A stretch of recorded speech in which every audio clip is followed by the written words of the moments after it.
Vamos a ver en este vídeo cómo utilizar Excel para hacer buenas tablas donde registrar nuestros datos de experimentos de laboratorio o para la evaluación interna, y vamos a ver sobre todo cómo se puede calcular automáticamente con Excel la incertidumbre de nuestros conjuntos de datos. Vamos a ver en este vídeo cómo utilizar la desviación estándar para calcular el nivel de incertidumbre de nuestros datos. Vamos a ver también cómo representarlo en un gráfico. Vamos a poner un ejemplo de tabla de datos y así pues vamos a ir aprendiendo también cómo se puede utilizar Excel para hacer una buena tabla. Voy a utilizar datos inventados. Entonces, supongamos que esto sería la variable independiente de nuestro experimento con sus unidades correspondientes, que siempre deben de estar indicadas en la tabla. Utilizando Alt Intro podemos introducir las unidades en el renglón siguiente. Vamos a ponerlo en intermedio, fenomenal. Y los valores de la variable dependiente, vamos a suponer que en este experimento hemos podido realizar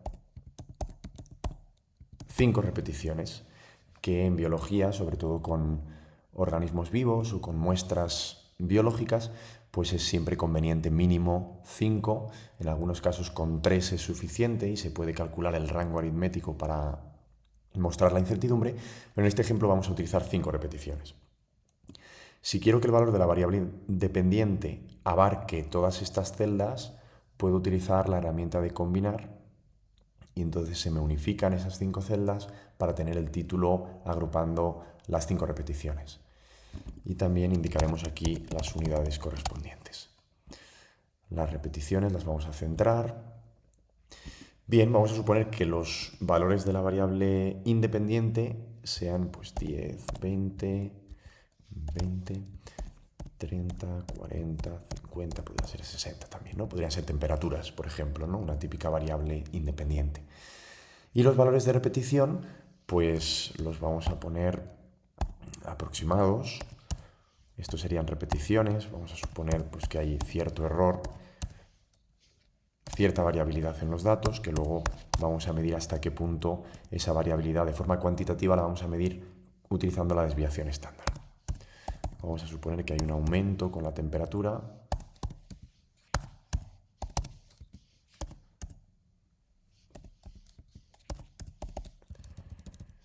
Un aumento aún mayor en el caso de 30 grados.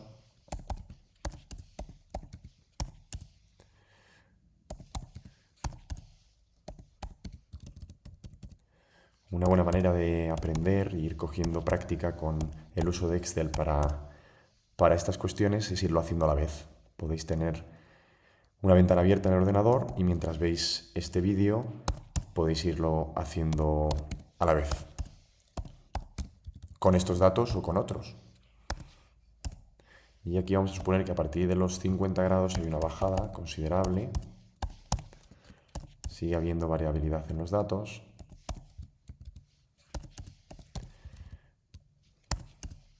Y volvemos a unos valores muy bajos.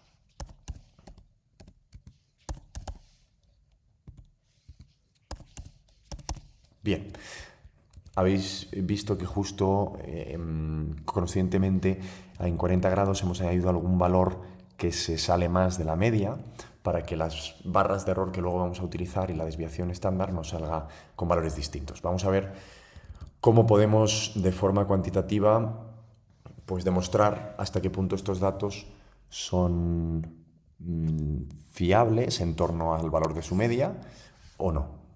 Entonces, bueno, pues esto se podría presentar así, tal cual. Ahora estoy poniendo los bordes de la tabla. Lo podríamos presentar pues así, ¿no? Las repeticiones, los valores de la variable independiente, de la variable dependiente. Entonces, bueno, aquí se ve claramente cómo esta tabla no nos muestra de forma clara el resultado. No sabemos porque tenemos aquí muchos datos, todas las repeticiones.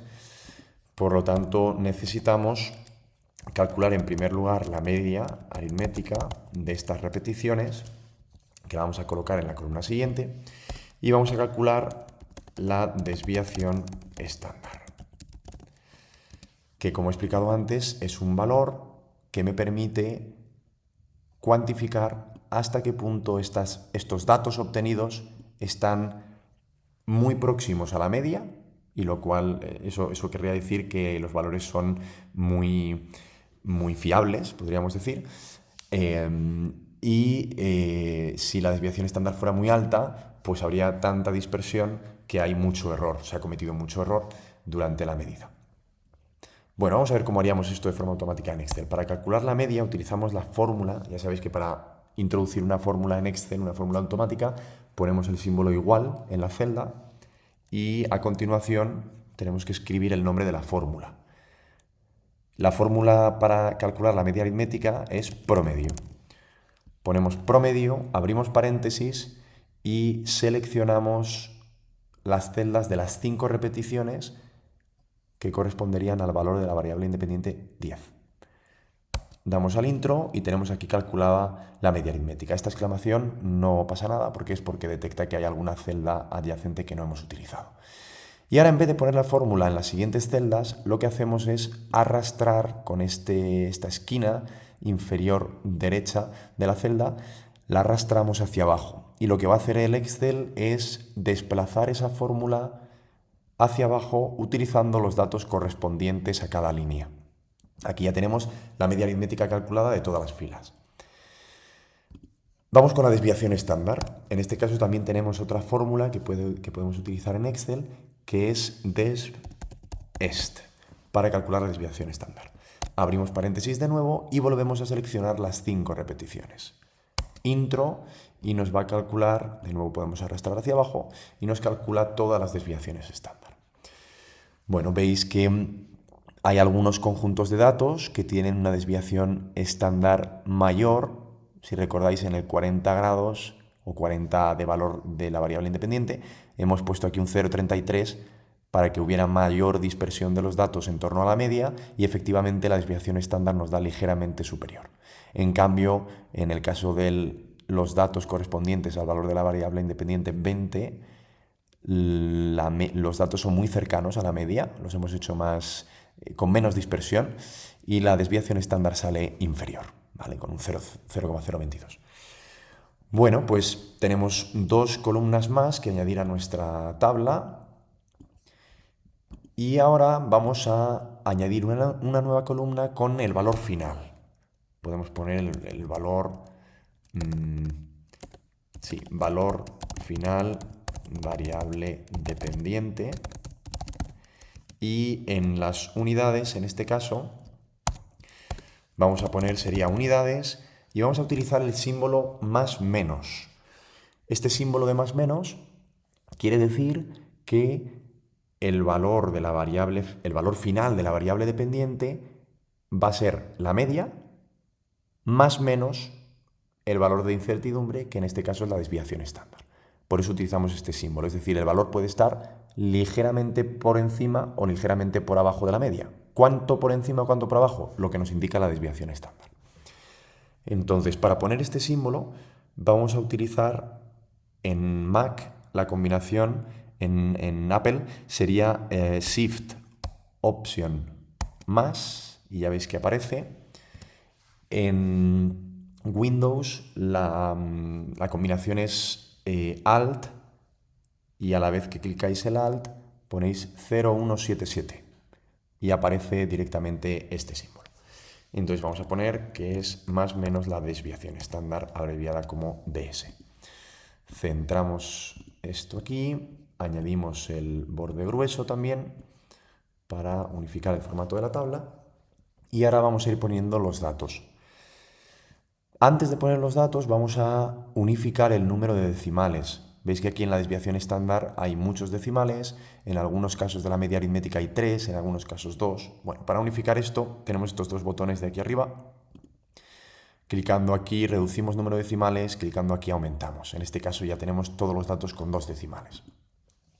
Y ahora vamos a poner los valores de la media, más menos, podéis poner con un espacio, a ver, eso estaba ahí, aquí.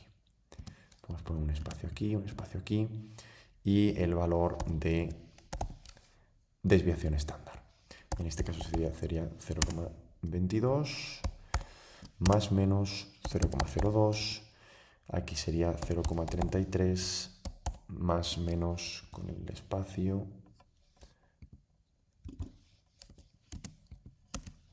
0,02 de nuevo. Aquí el valor con mayor dispersión, que sería 0,42 más menos 0,05. 0,22 más menos 0,02. Y por último, 0,11 más menos 0,02. Bueno, tendríamos ya los datos finales, los podríamos centrar, incluso ponerlos así más resaltados. Valores finales de nuestra variable dependiente con la incertidumbre correspondiente. Bueno, ahora la cuestión es, claro, esta tabla la estamos haciendo en Excel. ¿Cómo introduciríamos esta tabla si la quisiéramos poner en un informe de práctica de laboratorio o en el informe, por ejemplo, de la evaluación interna? Pues yo lo que os recomiendo es que le deis formato aquí en el Excel. Por ejemplo, para formatearla, pues podríamos ponerle un color más intenso, formal, pero más intenso en las variables y en el valor final. Y en los valores de las repeticiones, pues un color más claro. Bueno, lo podéis hacer esto como vosotros queráis. Y la cuestión importante es que luego podéis copiar tal cual con control C, copiar la tabla una vez tenéis la tabla formateada y en cualquier editor de texto, ya sea en Word o en Google Docs, con control V podéis pegarla sin problema. Se os modificará un poquito por el tamaño del documento, pero podéis reducir el tamaño de la fuente, del texto, de los números, centrar los valores y ya podéis retocar la tabla a vuestro gusto, incluso ampliar pues, alguna columna para que quede más con más espacio. Bueno, vamos a ver ahora cómo hacer para representar estos datos en una gráfica y incluir los valores de incertidumbre en la gráfica. Aquí en esta tabla ya se observa cómo hay un aumento hasta los 40 grados, suponiendo que fuera temperatura en este caso, y luego habría un descenso de nuevo. Pero esto se ve mucho más fácilmente en un gráfico. Bueno, ¿cómo representamos un gráfico? Seleccionamos los valores que queremos representar en el eje X, que serían los valores de la variable independiente, y clicando la tecla Command, a la vez vamos a seleccionar los valores de la media aritmética, porque si seleccionamos los valores finales, como están con el símbolo más menos y con la incertidumbre, no nos va a interpretar bien los datos el Excel y nos saldrán gráficos que no son los que nos interesan. Vamos a ir a insertar y todas estas herramientas son las relacionadas con gráficos. Es que podemos elegir directamente un tipo de gráfico en concreto. Si nuestra variable independiente fuera discreta, conjuntos de datos, digamos, independientes, que no es una variable continua, elegiríamos un diagrama de barras, como lo que veis aquí. Vamos a ver qué nos recomienda. Fijaos, este era el caso que os decía, ¿no? Si fueran datos discretos, lo podríamos representar de esta forma, con barras. En este caso vamos a utilizar mejor este gráfico, que es pues un diagrama de línea, ¿vale? No, en este caso no tenemos barras. Bueno, y en este apartado de aquí, agregar elemento de gráfico, pues podemos elegir, por ejemplo, los títulos de los ejes, añadirle un título del eje horizontal, donde pondríamos nuestra variable independiente con sus unidades. Jamás presentamos un gráfico en ningún informe y menos en la evaluación interna o en la monografía sin los ejes bien etiquetados con sus correspondientes unidades. En el eje vertical pondríamos variable dependiente con sus unidades correspondientes.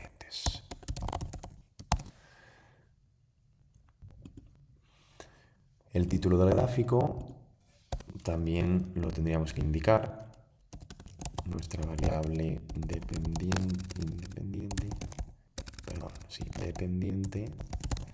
en función de la variable independiente, por ejemplo.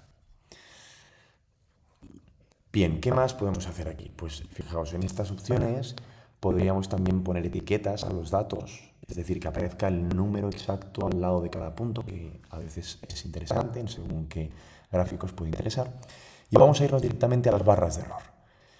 Aquí en las barras de error, aunque ponga desviación estándar, no es lo más adecuado que cliquemos aquí. Vamos a ir mejor a más opciones de barras de error. Veréis que automáticamente salen unas barras de error, pero que no son correctas, porque son todas iguales y además son muy grandes. Vamos a irnos en el menú de la derecha, a donde aparecen las barras, y aquí podemos elegir la cuantía, el tamaño de la barra de error. Ahora está en un valor fijo.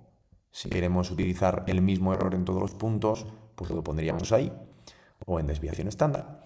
Pero en el bachillerato internacional se exige que las barras de error sean correspondientes a cada conjunto de datos. Es decir, que las barras de error en un gráfico sean diferentes. Cada barra de error según la incertidumbre de ese conjunto de datos. Entonces, para eso nos vamos a ir a personalizado. Y en personalizado podemos especificar qué valores queremos que tengan las barras de error de nuestros datos. Entonces nos aparece esta ventana con el valor de error positivo, es decir, el valor que tendrá el error hacia arriba y el valor de error negativo hacia abajo. Esa va a ser nuestra desviación estándar que hemos calculado y que tenemos en esta columna. Lo que vamos a hacer es eliminar esto que aparece aquí como valor de error positivo y vamos a seleccionar nuestra columna de desviación estándar. Y en el error negativo, lo mismo. Clicamos a aceptar y ya tenemos el gráfico con nuestras barras de error. Nos ha puesto también barras horizontales. Entonces vamos a decirle que queremos solo sería ambos, pero vamos a decir, mira, es más fácil quitarlo así. Seleccionamos, voy a poner un poquito más cerca que se vea mejor. Seleccionamos las horizontales y las eliminamos directamente. Bueno, veis aquí cómo este gráfico ya sí que está completo, con sus ejes bien etiquetados, su título, y las barras de error podéis comprobar que son diferentes en cada conjunto de datos, en cada valor de la media.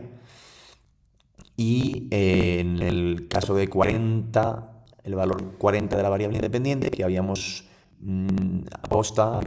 conscientemente añadido un poquito más de variación, veis que la barra de error es también más grande que en el resto de casos. Bueno, pues esto sería la manera de representar gráficos en Excel, incluyendo como barra de error la desviación estándar.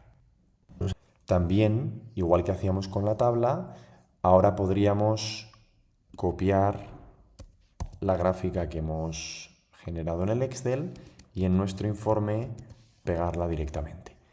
Y veis que se puede trabajar también con ella. Podríais ajustar el texto alrededor de la imagen, modificar el tamaño de la gráfica y también incluso, en este caso, a ver, sí, se podría cortar el gráfico y, bueno, modificarlo. No nos deja modificar formato, el formato lo tenemos que hacer previamente en el Excel, pero lo podemos ajustar ya a nuestro informe.